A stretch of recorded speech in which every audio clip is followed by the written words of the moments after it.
Bismillahirrahmanirrahim. Assalamualaikum warahmatullahi wabarakatuh. Perkenalkan, nama saya Abdul Rahim, biasa dipanggil Rahim, dengan NIM 2210140019. Jadi di sini saya akan mempresentasikan materi dengan judul Ijtihad sebagai sumber hukum Islam yang ketiga.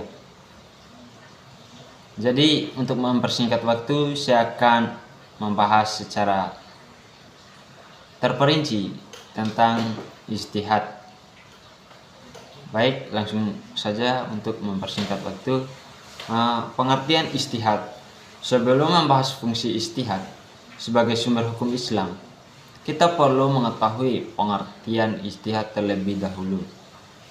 Kata ijtihad sendiri berasal dari kata ijtihada yastahidu ijtihadan, yang memiliki arti mengerahkan segala kemampuan yang ada pada diri dalam menanggung beban. Menurut bahasa, ijtihad dapat diartikan dengan bersungguh-sungguh dalam mencurahkan semua isi pikiran. Sedangkan untuk pengertian ijtihad dilihat dari istilah adalah mencurahkan semua tenaga serta pikiran dan bersungguh-sungguh dalam menetapkan suatu hukum. Maka dari itu tidak disebut ijtihad jika tidak adanya unsur kesulitan pada suatu pekerjaan. Secara terminologis, berijtihad merupakan mencurahkan semua kemampuan dalam mencari syariat dengan menggunakan metode tertentu. Ijtihad sendiri dipandang sebagai sumber hukum Islam yang ketiga setelah Al-Quran dan hadis. Ijtihad juga menjadi pemegang fungsi penting dalam menetapkan hukum Islam. Orang yang melaksanakan ijtihad disebut dengan mujtahid, di mana orang tersebut adalah orang yang ahli tentang Al-Quran dan hadis. Selanjutnya, poin yang kedua yaitu fungsi ijtihad.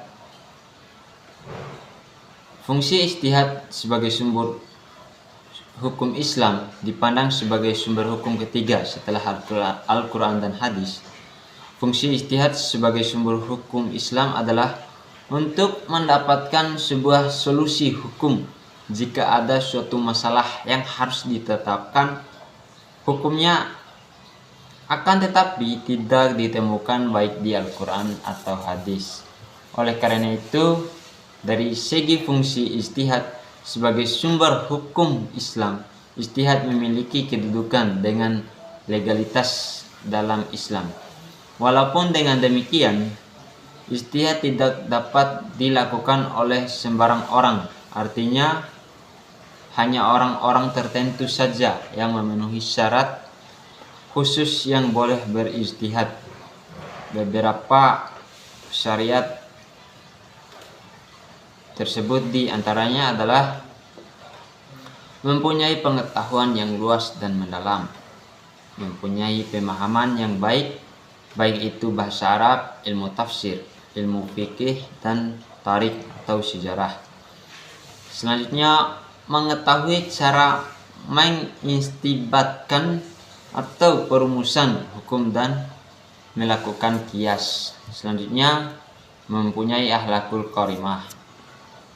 Jadi pada intinya, fungsi ijtihad sebagai sumber hukum Islam sangat penting untuk kehidupan umat Islam di kehidupan yang semakin berkembang. Sebagai sumber hukum ketiga setelah Al-Quran dan hadis, tentunya seorang mujtahid yang akan berijtihad tidak bisa sembarang orang, karena fungsi ijtihad sebagai sumber hukum Islam akan mempengaruhi semua orang Islam di dunia. Selanjutnya, poin yang ketiga yaitu tentang macam-macam ijtihad. Setelah mengetahui fungsi ijtihad sebagai sumber hukum Islam, kamu juga perlu mengenal berbagai macam bentuk ijtihad. Dengan fungsi ijtihad sebagai sumber hukum Islam yang sangat penting, pengetahuan tentang ijtihad tentunya juga harus dimiliki oleh setiap orang muslim. Ada beberapa poin tentang jenis atau macam-macam ijtihad. Poin yang pertama yaitu ijma adalah suatu kesepakatan para ulama dalam menetapkan hukum agama Islam berdasarkan Al-Quran dan hadis dalam suatu perkara. Hasil dari kesepakatan para ulama ada berupa fatwa yang dilaksanakan oleh umat Islam. Selanjutnya poin yang kedua yaitu qiyas. Qiyas adalah suatu penetapan hukum terhadap masalah baru yang belum pernah ada sebelumnya, namun mempunyai kesamaan atau manfaat, sebab dan bahaya dengan masalah lain sehingga ditetapkan hukum yang sama. Selanjutnya poin yang ketiga yaitu masalah mursalah. Mursalah adalah suatu cara penetapan hukum berdasarkan pada pertimbangan manfaat dan kegunaannya.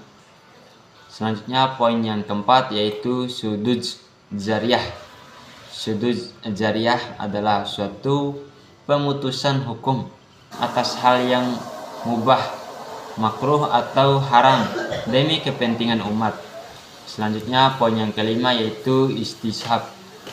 Istishab adalah suatu penetapan suatu hukum atau aturan hingga ada alasan tetap untuk mengubah ketetapan tersebut. Selanjutnya poin yang keenam yaitu urf. Urf adalah penetapan bolehnya suatu adat istiadat dan kebahasaan suatu masyarakat selama tidak bertentangan dengan Al-Quran dan hadis. Selanjutnya poin yang ketujuh yaitu istihsan. Istihsan adalah suatu tindakan meninggalkan suatu hukum kepada hukum lainnya karena adanya dalil syara yang mengharuskannya.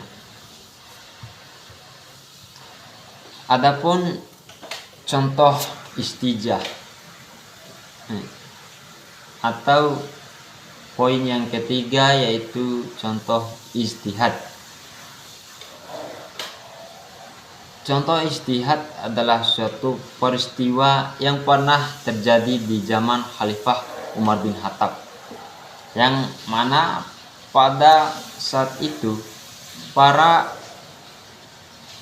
pedagang muslim mengajukan suatu pertanyaan kepada Khalifah, yakni berapa besar cukai yang wajib dikenakan kepada para pedagang asing yang melakukan perdagangan di wilayah Khalifah. Jawaban dari pertanyaan tersebut belum termuat secara terperinci di dalam Al-Quran, terutama Al-Quran atau hadis. Maka Khalifah Umar bin Khattab selanjutnya melakukan berijtihad dengan menetapkan bahwasannya cukai yang dibayarkan oleh pedagang adalah dengan disamakan dengan taraf yang umumnya dikenakan kepada para pedagang muslim dari negara asing di mana mereka berdagang. Sedangkan contoh yang lebih dekat lagi dengan kehidupan sehari-hari yaitu penetapan 1 Ramadan dan 1 Syawal. Proses penentuan 1 Ramadan dan 1 Syawal di mana para ulama berdiskusi berdasarkan hukum Islam untuk menentukan dan menetapkannya merupakan salah satu contoh ijtihad yang nantinya diikuti oleh seluruh umat Islam. Baik, demikian mungkin itu saja materi yang dapat saya sampaikan. Semoga materi yang dapat saya sampaikan ini dapat bermanfaat bagi kita semua, terutama untuk umat muslim. Selanjutnya, jadi sedikit saya simpulkan tentang materi ijtihad sebagai sumber hukum Islam ketiga, yaitu fungsi ijtihad sebagai sumber hukum Islam memiliki kedudukan dan legalitas dalam Islam. Walaupun demikian, ijtihad tidak dapat dilakukan oleh sembarang orang, yang artinya hanya orang-orang yang tertentu saja yang dapat memenuhi syarat khusus yang boleh berijtihad, seperti orang-orang yang sudah menguasai atau menghafal Al-Quran dan hadis. Mungkin itu saja yang dapat saya sampaikan. Terima kasih. Yang benar datang dari Allah Subhanahu wa taala, yang salah datang dari diri saya pribadi. Wabillahi taufiq wal hidayah. Wassalamualaikum warahmatullahi wabarakatuh.